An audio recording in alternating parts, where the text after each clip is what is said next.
If bourbon had a favorite uncle, it'd be rye whiskey. Today I want to talk to you about just the nuances of a rye whiskey. It's making a big comeback in the spirits realm, and so it might be good to learn a little bit about it.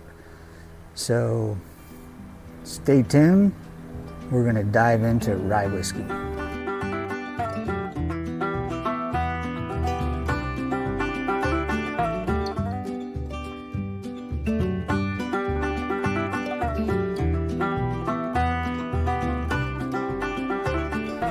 Did you know that rye whiskey has two styles? There's the Maryland style and the Pennsylvania style. I've got representatives of both of these styles. We're going to take a little taste of these and pull out the nuances of each one.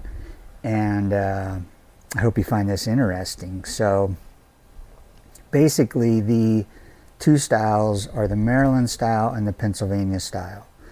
Now the Maryland style really isn't used a ton, but it's making a comeback in a lot of these craft distilleries. One of the nuances of the Maryland style rye is that it's a lot softer. It has more sweeter notes to it. And it's more of a close relative to bourbon as the Pennsylvania. So what is a Maryland style rye? To begin with, a rye has to be at least 51% rye grain in order for it to be considered a rye whiskey. Now, rye whiskey is not bourbon. It's its own category. It has to be at least 51% rye. It's aged in new oak barrels, but apart from that, really doesn't have as much of a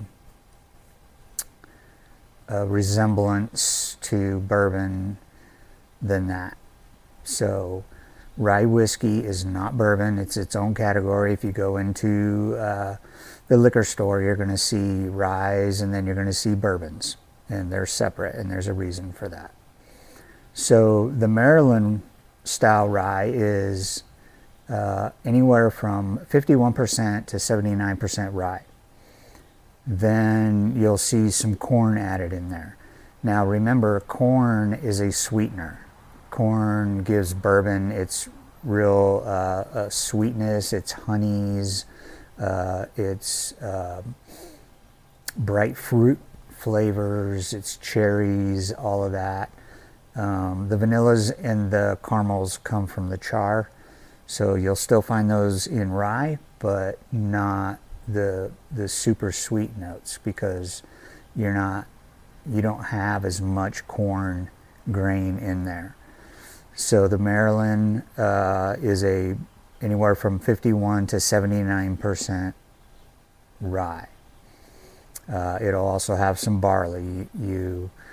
Barley is important to converting those grains to ferment into sugars, and so a little bit of barley helps make it even sweeter. So all you really need to know is that a Maryland style rye is going to be sweeter. Now the Pennsylvania style is anywhere from 80% to 100%. Normally 100% rye. It is going to be punchy. It's going to be in your face spice. You're going to get a lot of spice. You're going to get a lot of oak. You will get some caramels and vanillas just because of the char of the barrel. Remember, the char is what brings those sugars to the surface of the wood, and then the distillate reacts with that and absorbs that. So most of your ryes are going to be Pennsylvania ryes. You'll see a lot of them that say 100% rye. So why is that important to know? Well, if I want a rye that I just kind of want to sip on, maybe I want something sweeter. Maybe I don't want that punchy, in your face rye spice bomb. Maybe I do. It doesn't matter what you want at the time, it just matters that you know that there are two different categories in the rye world. So what I thought I'd do is just do a comparison. This isn't a blind, I'm going to know what I'm drinking.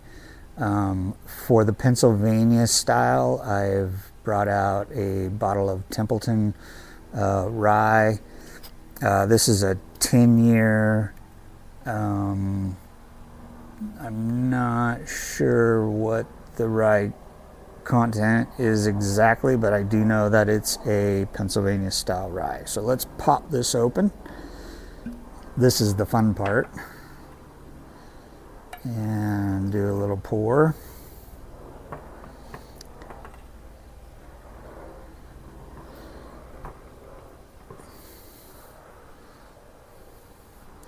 I've noticed too that the color on these are pretty similar. I was going to do a different rye, but the other rye I was going to use, which was a Widow Jane Paradigm rye, it was a lot lighter, and so I figured it really wouldn't be a great comparison. So I wanted the color to be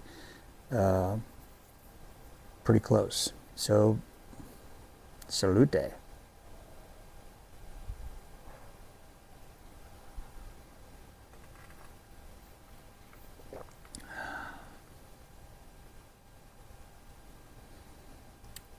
Okay, so right off the bat, heavy oak.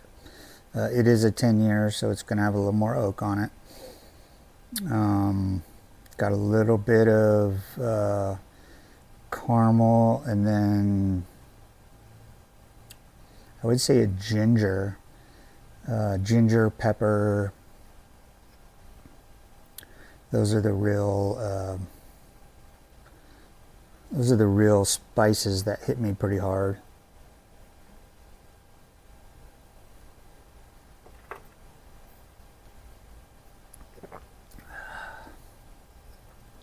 Yeah. Ginger, pepper, oak.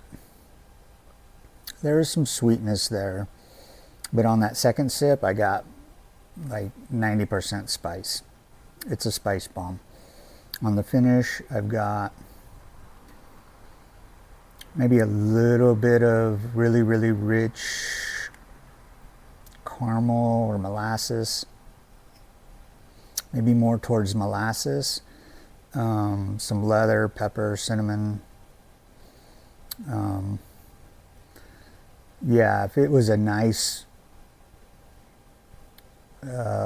fall or maybe a snowy winter evening and I just wanted to warm up, man, I'd definitely want some of this. Tastes good, the finish is pretty long. It's still working, you know. There's a little sweetness on it, I think because of the caramel from the oak char. And the molasses, but it's thick. It's not a light, bubbly sweetness. So let me cleanse here with some water. Let's dive into some Pikesville.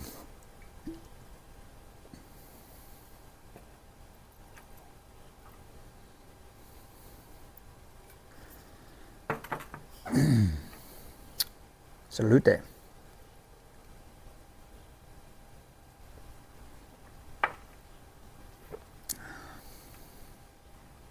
Oh yeah, much, much different. This is a softer initial reaction. Oak, definitely a lot of oak. There is some pepper, caramel, vanilla, maybe some honey. The biggest difference that I'm noticing though is this is really light.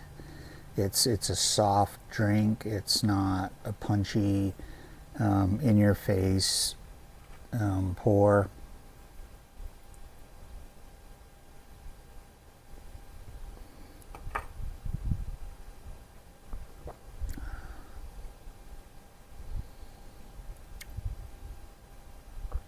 Yeah.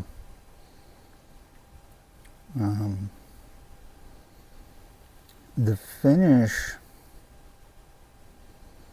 I feel like I'm getting some leather, a little bit of leather, caramel, vanilla leather.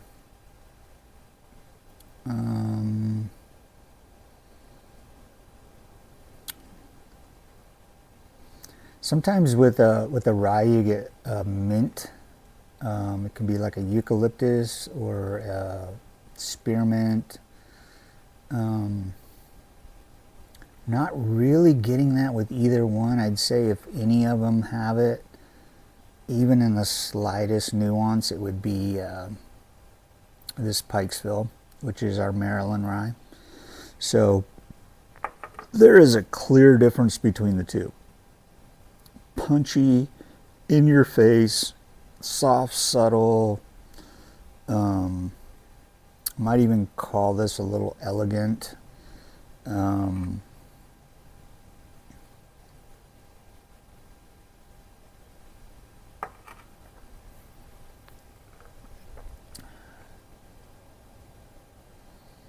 Yeah, I really like that. I like them both. If you've watched my other videos, we did the category challenge, and I ended up with a preference of a high rye bourbon. So I like those spices. I like the development of a bourbon that has a lot of complexity, and the high rye does that for me. So this represents more of a high rye bourbon. This is definitely full out a rye. This is definitely 100% rye. This is a rye with some elegance to it. I definitely like that one, but I think if I was in the mood, that one, the Maryland style, the Pikesville, might not do it for me. And so maybe on a winter night where I just kind of want a little bit of a Kentucky hug, I want to feel warm inside, I might go with the Pennsylvania rye. So I hope that helps you on your bourbon journey. This is fun for me. I'm learning so much in preparation to do these videos for you, and I hope that you're benefiting from the process of learning. I would appreciate it if you would hit the like and subscribe button, because that gets this out to more people. And that's really my goal. I want to educate people. I want more people in the bourbon world, in the whiskey world, in the spirits world. I might even delve into maybe doing some craft cocktails. I really enjoy making craft cocktails. I recently stumbled across a coffee old-fashioned. Oh my gosh, it's so good. Great for the evening after dinner, pour or drink or experience, you name it. So anyways, as always, stay safe, drink responsibly, most of all, have fun. Find some people to get together with, enjoy the spirits in a responsible way, have great conversation, and live life. Take care.